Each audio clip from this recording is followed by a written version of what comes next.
মামা, আমার ভয় করে। এই বাবা, ভয় কিসের?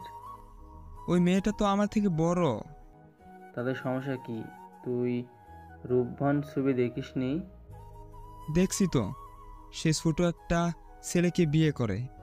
হ্যাঁ, ও যদি 40 দিন এর শিশু বড় করে একসাথে থাকতে পারে, তাহলে তুই পারবি না কেন? তাছাড়া মাত্র কয়দিনেরই তো বড়। আচ্ছা ঠিক আছে। এইদিকে ভাবি বলে উঠল। এই যে মিস্টার, বিড়ালটা মারিও কিন্তু। কেন ভাবি? না মারলে সমস্যা আছে। ঠিক আছে। আজ খুব কেমন জানি হচ্ছে, আগে কখনো এইরকম হয়নি। বুকের ভিতর ধুকধুক ধুকধুক শব্দ উঠে গেছে, খুব ভালো করেই টের পাচ্ছি। এইসব ভাবতেছি, আর এ সময় ভাবি আমাকে একটা ধাক্কা দিয়ে পাশের ঘরে ঢুকে দেয়, আর পিছন থেকে দরজা লাগিয়ে দেয়। আমি অনেক ভার করে বললাম, ভাবি দরজা লাগিয়ে দিও না, বিড়াল কীভাবে আসবে তাহলে? কিন্তু কোনো কথাই শুনলই না। এইদিকে তাকিয়ে দেখি বউটি আমার ফিসফিস করে হাসতেছে এইসব দেখে, আর আমার শরীর দিয়ে 1000 কিলোমিটার বেগে রক্ত চলেছে। বুঝতে আর বাকি রইল না, কি বলবো বুঝতে পারছি না। প্রায় 15 মিনিট ধরে দাঁড়িয়ে আছি। আমার এই সব কাণ্ড দেখে বউ মিঠি মিঠি হাসতেছে, কিন্তু সামনে যেতেও পারছি না, কারণ ভাবি বলেছে বিড়াল মারতে হবে, তাই দাঁড়িয়ে আছি। এখন প্রায় 2 ঘন্টা হচ্ছে দাঁড়িয়ে আছি এই দরজার কাছে। বউটাও তো ঘুমিয়ে পড়ে না। বউ ঘুমাইলে হয়তো লুকিয়ে লুকিয়ে গিয়ে তার পাশে ঘুমাই যেতাম, কিন্তু সে বসেই আছে তো বসেই আছে। আমার কাণ্ডগুলি দেখে বুঝতে পারতেছি সে হাসতেছে। প্রায় অনেক সময় পর ফজরের আজান দিয়ে দিল। বলে কি, আমি তো বিড়ালটাই মারতে পারলাম না। এ কি, বউটা আবার কোথায় যায়? কই যান আপনি? কোথাও যায়েন না, বিড়াল মারতে বলেছে ভাবি, তাছাড়া সমস্যা হবে। আপনার বিড়াল নিয়ে আপনি থাকুন। বলেই হাসতে হাসতে বাথরুমে চলে গেল। আর মামা এই সময় দরজা খুলে দিল আর বলল, কিরে আদনান, এত সকালেই উঠেছিস কেন? মামা আমি তো ঘুমাইনি। কেন? বিড়াল মারার জন্য, কিন্তু সেই বিড়ালটাই তো আসলো না। তার মানে তুই কাল থেকে আজ পর্যন্ত এখানে দাঁড়িয়ে আছিস? মামা, কিন্তু বিড়াল আসলো না। সব শেষ? বলে মামা মাথায় হাত দিয়ে বাইরে গেল। আর মামি বলল, বউ কোথায়? বাথরুমে গেছে। এদিকে বদমাইশ ভাবিটাও চলে আসছে। বিড়ালটা মারতে পারছো? তোমার বলতে যাব, তখনই দেখি বউটা গোসল করে বের হলো। ইস, যা কিউট লাগছে, কি বলবো।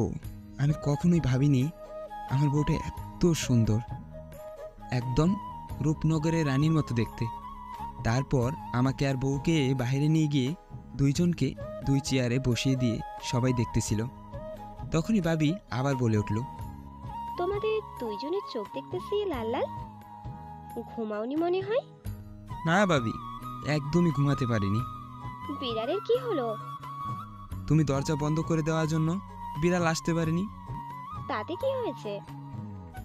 বিড়াল না আসলে আমি মারবো কি?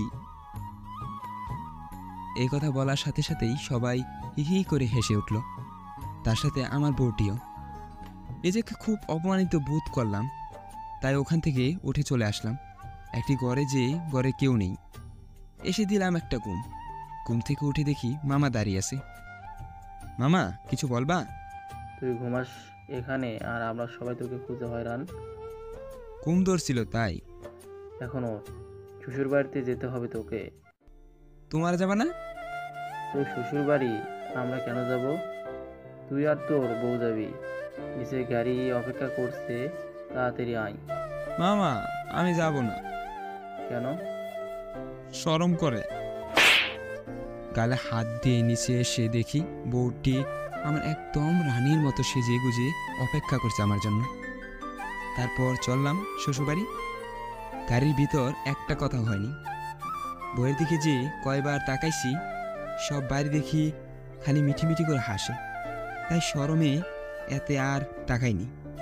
বাড়ির সামনে গাড়ি দাঁড়াইলে বউ বলে উঠল, আসুন।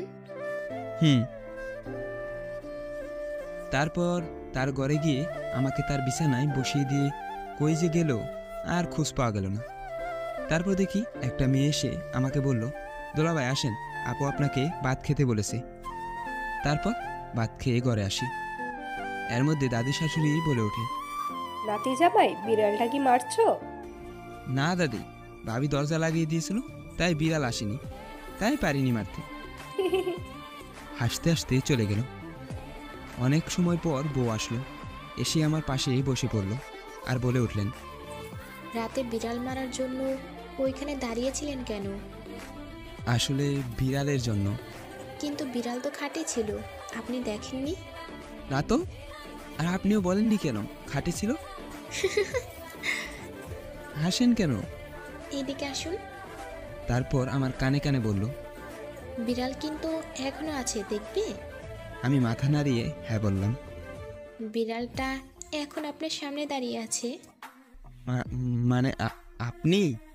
হুম, তাহলে বিড়ালটাকে এবার মারি। ঠিক আছে। তারপর আমাকে জড়িয়ে ধরে তিথি, আর আমি ছোট্ট করে কিস দেই তার গালে। ব্যাস হয়ে গেল, সমাপ্ত।